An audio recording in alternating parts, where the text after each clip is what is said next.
Okay, let's go.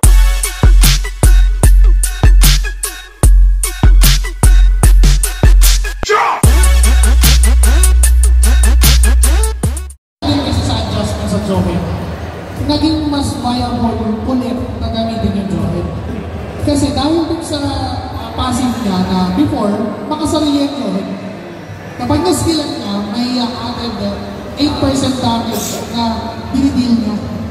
Pero ngayon kasi, kapag na-skillan niya, nagtitake ng 8% more damage sa lahat ng pinanggagalingan. So nakikinabang pa nila ng Pino. Kaya mas ano yun, no? Gana before, yung damage Joel kasi sa kanya. Oo, sarili-sarili lang. Ngayon, okay na. Yung Joel. Oo. Kasi sa naman yung mga tropa baka mag-follow up again. This is the Grand Finals para sa MDL Philippines Season 5 Open Qualifiers dito sa Robinsons General Trias, Cavite. Ito ay laban nga ng Ryan Esports versus Fair Nation. Crucial ang Team 1 kasi pwedeng ito ang mag-dictate ng momentum for the series. Nakita naman natin at nakita nyo rin. Bawat mga namin sabihin, pero nakita nyo. Alam nyo rin, napansin nyo na kung ano yung napansin natin. Pero, yun yung dahilan bakit sinasabi natin na for Ryan Esports, how much are they willing to give up yung early game? Oo, din. Kasi, when I say give up the early game, is hindi yung magpakamatay ka, magpahuli ka na magpahuli. Hindi, yung talagang magpaka-passive enough ka para hindi ka mahuli. Kasi alam mo, hindi nyo rin kaya sasabayan nyo. Oo. Kung sapakan, alam mo, hindi nyo kakalanin. Kaya, yung mga ganyan na nagkakasilipan sila, that is actually normal. Para sa Riot Esports na, kukunin na yan, pwede sige sa inyo na. Sa inyo na. Hindi naman yung nilalaban eh. Alam naman namin, hindi naman namin kaya eh. Plus, having joy is really beneficial para sa Fair Nation. Diba yung Galing. isang maliit na bagay lang yung kuha niya. Ito lang yung big side doon. Pero kasi, may epekto. May effect eh. Hindi nakapagpa-level or hindi nagkaroon ng XP atong si Kaisa. And compare with Kim Soo-yun na, alam mo, kasi walang nagbubulong kay Kim Soo-yun. Pa-level 5 na. Yung kaya mo sa, diba? It could have been a steal na gagawin sana ni Kaisa, pero dahil nandoon si Ghost Pipes para i-reset yung jungle camp na yun, nakuha pa rin ni Kim Soo-yun. And that made him pass that level 4 at level 5 sa ngayon, lamang siya sa EXP doon sa jungle ng kalaban. And that being said, kaya na sana kumontes ng mas maigi dun sa turtle, pero magkakang nangyayari, pareha sila na hindi nila pinakailaman yung turtle. Nagiging mainam lang sila. Ayaw lang nila na basta-basta nalaman agad para dito. Pero ngayon, simulan yung turtle. Alam din ng dalawang to na nalalaman ng isa't isa. Alam din nila na hindi basta-basta kapayag na hindi bigay na siya rin. Don't stop it. Para lumaban at maliulit ito. Commitment ni Kate. Kasi makakasipur. Kailangan ni Kim Soo. Yun yung kailangan. Pero nandito yung setup na magagalang sa ngayon. Yung damage. Hindi enough para palayunin ang pagkakakutin ng Fair Nation. Turtle plus 3 kills ay makukuha ng FN. All of that kapalit ng isa at buhay na yun ni Goose Sprites. And imagine, wrong yan. Natural siya ron na magpakamatay para sa ikabubuti ng kakampi niya. Kung ang nagawa niya yung responsibilidad niya. And with that lamang, ang Fair Nation doon. Sila yung may harap ngayon ng early lead. 2,000. Men, 2,000 gold lead halos para sa kanila at this very point in time. And this is the early game that we are talking about. Kasi nandun yung badak, nandun yung halos. Pero, saan din lang gagaling yung damage? Diba? Kaya ba or enough ba yung damage ni Kaisa para tunawin din yung mga members dito ng Fair Nation? Kasi kung magiging target mo si Kuyote, Hawak na yung driver ng bag. Di ba Habang nakarabo. So, makakaiwas siya. kaya din tumalong na rin. Naka-flicker nga yan eh. Oo. Diba? So, hindi yan yung nagsanayan natin makita. Hindi, nandun na sa, Kaya alam ng Fair Nation na kaya talaga nilang kontrolin lahat ng lanes. Tulad nun, akala mo tatlo lang yun sa gilid sa may silip ni Kim Soo-yun. Apat pala sila. Yung isa doon na nagitawag niya. At itong si Super Tail ay mawawala. Simpleng pakita lang ni Goose Sprites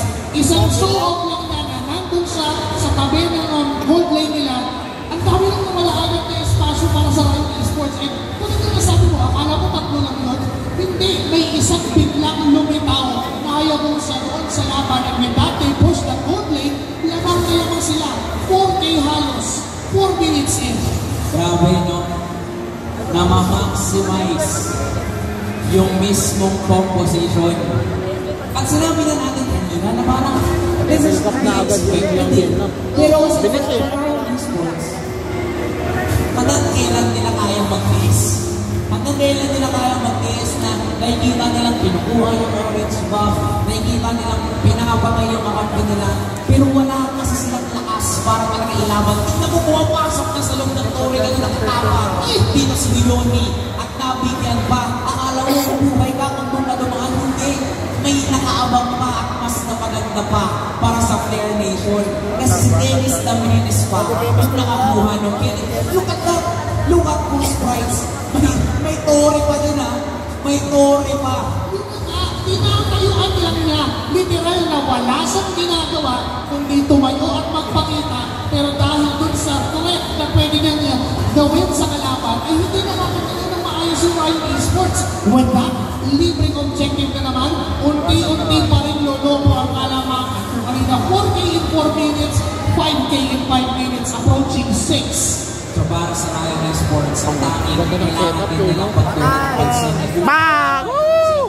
Sabay may bigla naman, Doris Mac ay gagamitin. Ang kaso lang, hindi enough yung red carpet mo para makalakad ka ng mabilis kasi ang dami rin talagang pangpigil ng Flair Nation.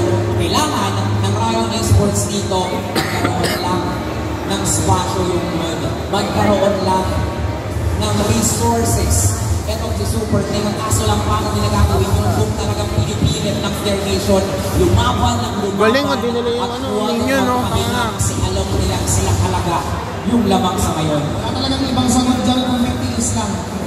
Kailangan nila ng oras, kailangan nila ng items, kailangan nila makakuha ng espasyo and they really have to do it.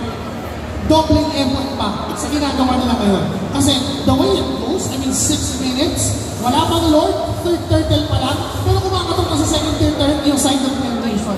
And if they would continue this pace, if they would still be at this tempo, maaari sila makabasa ng inibiniliter, taga lang sa top lane, o shadow kill, pero pumasok sa mga minions, pero wala. Hoy! Basta may surikin na iba ka to, kaya niyang pumatay. Nakuha na ng minions yung damage. Pero alam din kasi ni Kim Soo-hyun na kaya ng patayin kasi ganun kalaki yung lead na meron sila. 8-1, 7 yung lead nila and compare with the kill na meron dito ang Riot Esports, nagkukusapang gold, 7K din. That's 3 to 4 items na meron dito yung Flair Nation advantage. Sobrang laki talaga yan. Yung tapang nga lang din. Hindi, yung magaling dapat na mga kalaban nila lang dapat naburanan nila sa harapan, nagtago sa harap. Nagtatago na ito, pero wala mas ayaw magtago. Saka yung ano, yung Tapos naman, umpisa nung ginagawa sa naglo, pero wala damage siya, kaya matuloy na basic duet counter engagement para sa Riot Esports. Hoy! Patay! Pero anong counter? Wala ka kayong damage. Hindi man lang kami nasaktan doon sa ginawa ng engagement. And now, Flair Nation, I mean, ang unang pumasok doon, si Kim Soo-hyun. Pero sa inyo muna lumabas. Siya yung nagsimula. At ang Flair Nation yung tatapos ng laban. Ano, wala na siyang parang kay baby din sa taas eh. Diba sa tanging goal, objective para din sa Flair Nation. Nagiging malinis sila, naging disiplinado sila sa mga pagkuha ng objectives, sa mga galaw, sa mapa. And Riot Esports, sa sinabi natin na this is to be expected na mahihirapan sila, pero grabe Hoy! mapapahirap sa Binekwat eh, oh. sino nang makita eh talagang gugustuhin ng patayin ng Flair Nation. Monsay mamamatay sa ngayon at yung Flair Nation. Ang bilis lang ng Monsay. Hoy! Sa baba! Sa baba! Kaya yung damage output niya. Hoy! Mabubuhay, hindi. Baka shutdown na siya. Sayang. Kasi may pirko na naman. Mayroon na maging pagbibitawan para tapusin ang misyon ngayong dalawa. Sa dalawa, may claim para sa Riot dahil may nabuhay na kaya aatras ang tropa ng Flair Nation, pero may Lord na nagmamarcha sa gitnang bahagi ng mapa at maaari pang kunin, maaari pang tumulak, maaari pang bumasag. Kakayanin ba ng Riot Mainit, Esports mainit. na pumalag kasi ngayon kahit pa paano yung damage ay nandyan. At may mga items na uploaded even yung Cecilio rin yung pamatter na. Lord on the mid lane, marching down. Kakayanin pa nila itong subukan ng mensahan. Napag-glorious pathway na. Napagamit ng backness. Hoy! May sakit po na binitawan. Masakit na rin yung damage. So wala yung super lane. Aatras pa. Lalaban niya ang Nation. Pero hindi na muna ipipilit ang Fair Nation kasi alam nila na wala silang minions at maraming sumabog na holy blessings mula sa mga Torre. That is just the objective na gugustuhin nila. Ganda rin nung timing na public sentry doon sa may itaas just to get the vision at gustuhin sunod. Na sobrang confident na nakaasar na siya kahit walang minions, gagamitin yung shadow para lang din talaga manakot ng konti sa Rion Esports, sa Rion Esports. Ulit lang. Tangina. Minamaximize nila yung Zoe. Ang Kasi kulit nila. pag umabot tayo sa moment na 15 minutes, Napupul tuloy yung video. pwedeng hindi na nila kaya Awit. yung kahit sino. Kailangan na ng Sabi ang para makinig dito niya, sa wag kanilang mag-mention. oras. Kaya ngayon, Wala kung kaya nila, ilalaban lang, susugod lang ng susugod. Muling kakataw ang Fair Nation sa base ng Riot. Gitnang bahagi ay buhay pa pero yung baba ay tuluyan ng nabasag. Susubukan nilang mag-change ng target dahil may minions sa paparating. May shadowng bibitawan, papasok sa loob. Kung may shadowng play na gamit na, pinisaluhan ng dalawa, kaya wala masyadong damage. Alam nila na wala ng ulti yung Hayabusa, kaya papalag pa ba. Pero ang sakit rin ng damage na bumula sa isang Sicilian diretso, talon lang ng talon, doon sa loob si Huyuni, pero may glorious spot right on WM. Wow. Doon sa gitna mismo ng laban, may shadow na naman, naglalaro-laro lang. May mga minions sa baba, pero disiplina ang Fair Nation. Sa sobrang lamangan ng Fair Nation, si Ghost Sprites na yung nagsabi kay Huyuni na, pre, tama na, sa labas ka muna. Pero wait lang, tama na, nandito na si Kaisa. Ito na yung yung magpauwi nila kasi natin set up niya si Tuichi. Kaya namitan ko, mahuhuli ka na kayo marami sa Fair Nation. Obos! Obos! Obos! Ang mamamatay na isa na lang, si Kaisa. Hoy! That is gonna be a wipeout secure para sa Fair Nation at kaya nang tapusin ang game number 1. Kasi pag idea wala sa Riot Esports, they have to do it at that moment. Nakita natin yung damage is present na. Kaso nga lang, nabuhay yung kailangang mabuhay sa Fair Nation, which is